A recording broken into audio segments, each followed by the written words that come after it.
I recorded this video because my brother was showing a P0013 and P0014 error code on his Buick. So this is what we did to help remedy at least one of those codes, which was P0014.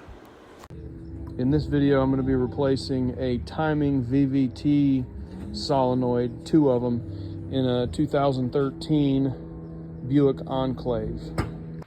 When you start this job, you're going to want to come into the passenger side rear seat and disconnect the negative battery terminal on your battery. Once you open the engine compartment, you're going to want to remove this reservoir, the fuse block, and the motor mount that's at the top. You're going to want to inspect all this stuff too. As you'll see here in a moment, the top motor mount is damaged in this vehicle, so now's a good time to replace that. To start this under the hood, you're going to want to remove these two 10mm bolts and this hose to your coolant overflow reservoir, as well as this 10mm hose, so that you can move this out of the way and then pull this straight out. Now you're going to want to remove your fuse box lid to get to the bolts underneath. The cover for your power leads just clips on like that. So when you remove it, you just pull it, lift up. To remove the fuse box, you're going to want to take off your power leads after you've disconnected your battery and remove these two 10mm bolts. So 13mm, two 10mm, and then you have these clips on the side. You're going to want to pull the clips out and then pull up once the bolts have been removed and your power leads have been disconnected. Once you've disconnected all the plastic clips, you can grab your fuse box, pull it straight up. It just hooks in. When you're removing these out of the plastic box, you'll notice this one just pulls straight up, so it's not clipped in. You just pull it straight up. This one is actually two pieces, so if you pick it up like that, it'll separate. When you're ready to put it back together, you can see it's almost like a little puzzle. Slide that in, push them back down, and you're ready to move on to the next step. When removing this pan, a flathead screwdriver, a small one, could be helpful. So you could use either a small one like that, or I have a longer one like this. So all you're going to want to do is you're going to find the tabs that are connected to the plastic piece underneath, like that one, and you're going to pull that tab out just a little bit and then pull up, and it'll release that pan. So you have the plastic pan from the metal one that we'll remove here in a minute. So these plastic pieces. So if you just look around, you'll see them. There's let's see, 1, 2, there's 3, there's one back here, 4, and I believe that's it. So it should be those 4 clips. You pull those off, pull that pan straight up. Once you've disconnected those clips, then you can pull these out of the way and pull this straight up. So you're going to want to kind of work these out of the way while you're removing this. Just be careful. Some of this stuff could be brittle and you don't want to break it. But that pan will come straight out. Now you're going to want to remove these two connections here. This one slides straight towards the front of the vehicle. This one you're going to want to pull up. Now be careful with it. You may break the plastic piece underneath, but it just slides in and out. So just be careful with it. Try not to break it. If you do, it's not a big deal. Just try to get it back on there as good as you can.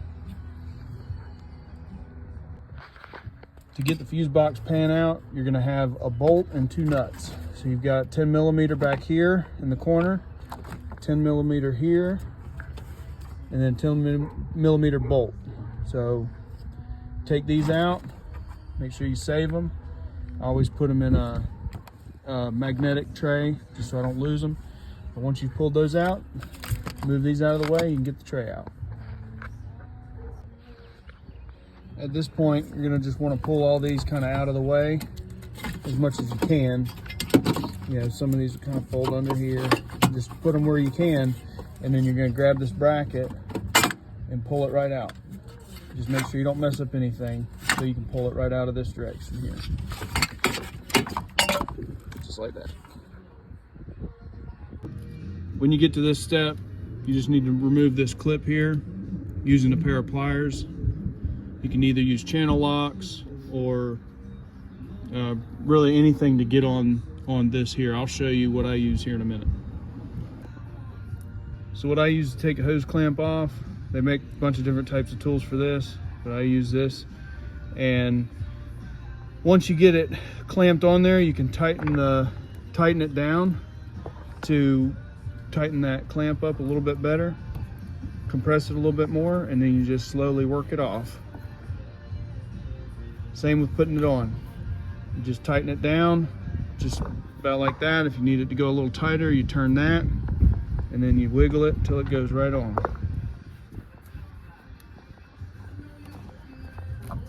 Once it's in position, make sure it's on the hose correctly, and also make sure the hose is all the way on. You don't want it off any. Once it's all the way off, or excuse me, all the way on, release it, and it'll stay right there. Once you get the clip off, you're going to want to work on this. Sometimes you'll have to get a pair of pliers around it, or you can get a flat head around the back side and kind of wedge it up. The longer this thing has stayed on here, the harder it's going to be to get off. But if you just be patient and work with it, you won't damage it. You won't have to cut it or anything. It's not stuck permanently, but you will have to kind of wiggle it off. Sometimes you can grab the hose and wiggle it back and forth, and it'll pop off. Now, when this happens, you're going to lose some radiator fluid, so you're going to want to make sure you've got some radiator fluid to put back in the car once you put everything back together. Once you've taken the radiator hose off, then you can loosen these 4 bolts to remove the motor mount. You've got a 15 millimeter here, here, and here. Remove all 4 of those bolts. You may need a breaker bar for these bolts, depending on how long they've been in the vehicle. Once you've broken those bolts loose, you can pull all of that out. And then get to the bracket that we're trying to get to, is this one underneath that has bolts in. It'll be much easier to get those bolts out once this bracket's removed, and then we'll be able to get to the sensors. So a little bit of information when you're doing projects like this. The main plan for this project was to change out these sensors on this Buick, but you want to make sure while you're doing this that you also anticipate other issues that could come up. So this is the torque mount for this particular vehicle, which has to be taken out in an earlier portion of the video, but you want to make sure things like this are replaced when you take them out. There's no reason for this. I mean, while the car is apart, you may as well go ahead and replace it. So we went up to AutoZone, got this brand new one. Wasn't very much actually, but they're not always going to have them in stock, so you want to call ahead. But check things like this, because it makes it a lot easier to go ahead and change while it's out of the vehicle than taking everything back apart to change this out later on. So just keep that in mind. When putting the motor mount back in, you're going to see that you're having a hard time doing the alignment, and you can't push the motor mount. It won't move. So what you need to do is put your hand on top of the alternator. I've got my hand right on top of the alternator. You're going to want to push down on the motor, hold the motor mount, and push down on the motor, and then it'll come in line.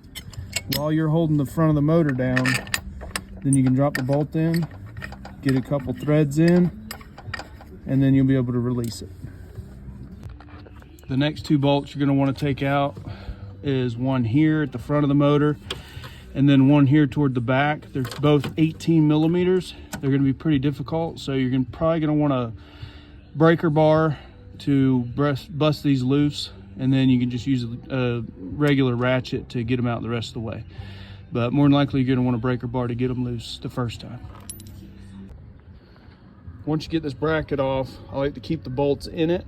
That way I don't lose them. Sometimes bolts will be different lengths depending on the bracket. So once I get it out, I like to just leave them in there, and put it to the side just like that. That way I don't lose where the bolts go. Once you've pulled the motor mount off, then you're able to get to the sensor. This is the sensor we're replacing, this one down here toward the bottom.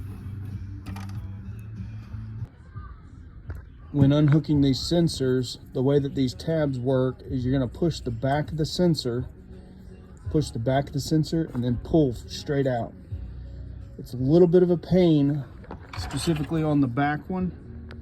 You can see it hanging out there, the green connection.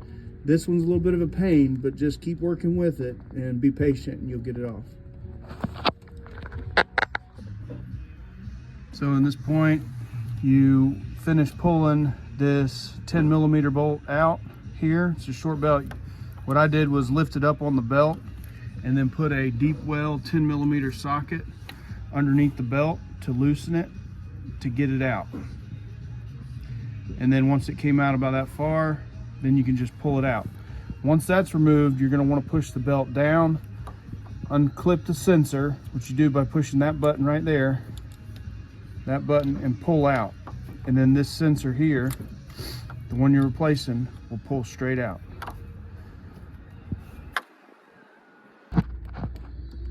The rear sensor is going to come off just like the front. 10mm at the top, pull the clip off, and then pull the sensor out. The sensor you're looking for this particular job is that one right there. That one right there, that's the one you want to take out.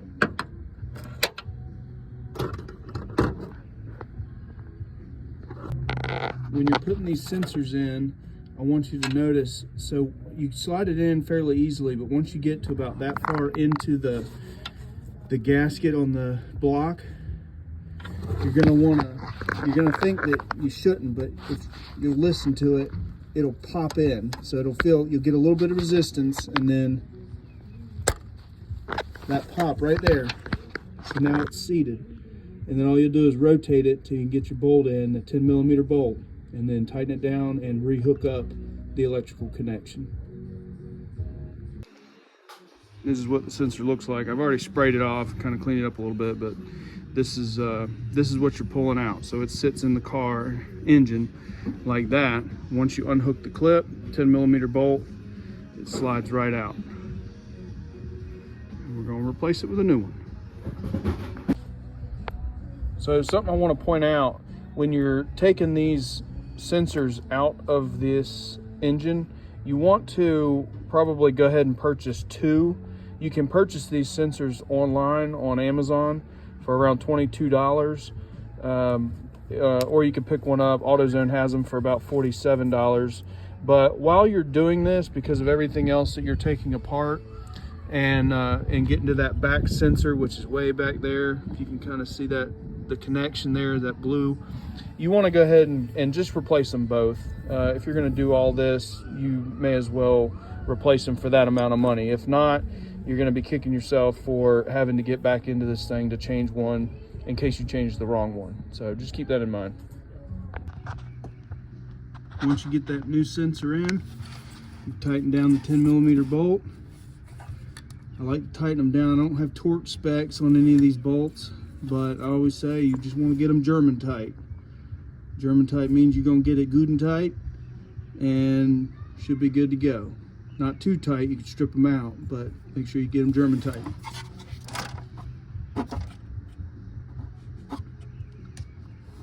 Then once you've tightened them down, you just plug your sensor in. Push till it clicks. And that's it. At this point, you install everything in reverse order. Thanks for watching.